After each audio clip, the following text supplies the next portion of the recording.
Operation सिंदूर सफल हो गया। हमने पाकिस्तान के आतंकी जो कैंप थे उनको तबाह कर दिया।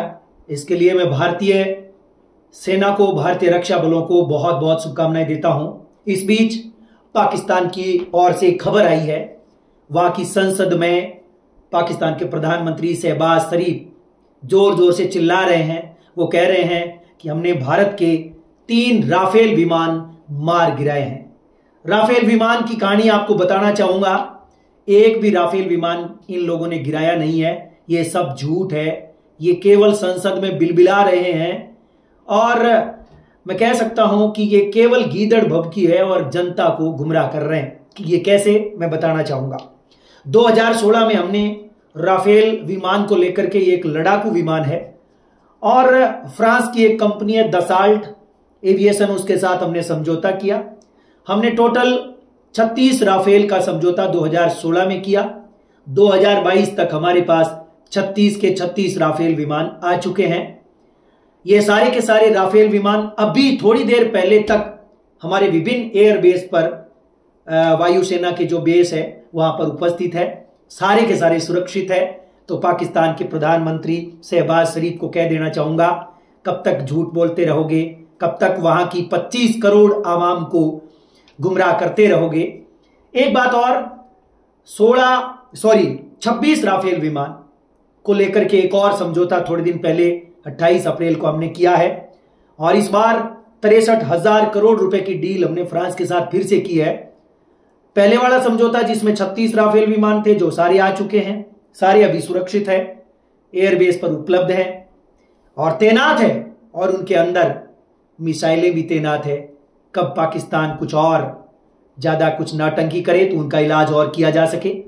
जिस प्रकार से कल रात को हमारे लड़ाकू विमान राफेल, जो कि हमने फ्रांस के साथ समझौते के तहत इसे प्राप्त किया है, इसने, क्योंकि इसके अंदर 2 मिसाइलें तैनात थी।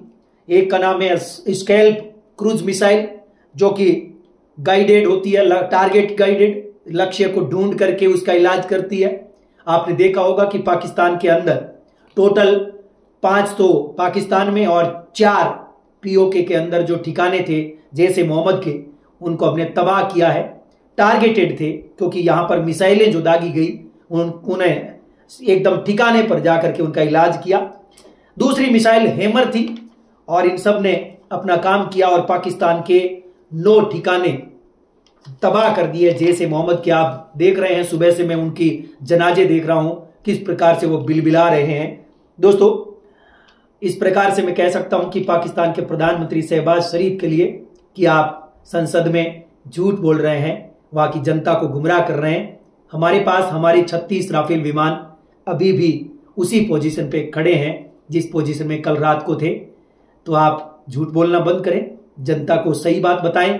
कितने लोग मरे हैं वो बताएं, आप झूठ मत बोलिए। कल से आपके जो वहां की सेना है उसने जो कॉन्फ्रेंस करी है उसमें ये बताया है कि 2-4 लोग मरे हैं, जबकि आज जनाजे हम देख रहे हैं, हजारों लोगों के वहां जनाजे देख रहे हैं जो आतंकी थे, जैसे मोहम्मद के लड़ाके थे, उनको मार गिराया है। एक बार फिर से हमारी देश की सेना को सैल्यूट करता हूं, उन तमाम सैनिकों को बधाई देता हूं कि आपने देश की इज्जत के लिए, देश की आन और बान शान के लिए आपने जो काम किया वो काबिल तारीफ है। सदैव आपको याद किया जाएगा। इसी प्रकार से रक्षा पर, हमारे देश की सीमा पर आप तैनात हैं, दुश्मनों से लोहा लेते हैं। हम आपका बहुत बहुत धन्यवाद करते हैं और हम पूरी भारत के लगभग 1 अरब 40 करोड़ लोग आपका शुक्रगुजार है, धन्यवाद करते हैं और प्रधानमंत्री मोदी जी का बहुत बहुत आभार प्रकट करते हैं। बहुत बहुत धन्यवाद। नमस्कार।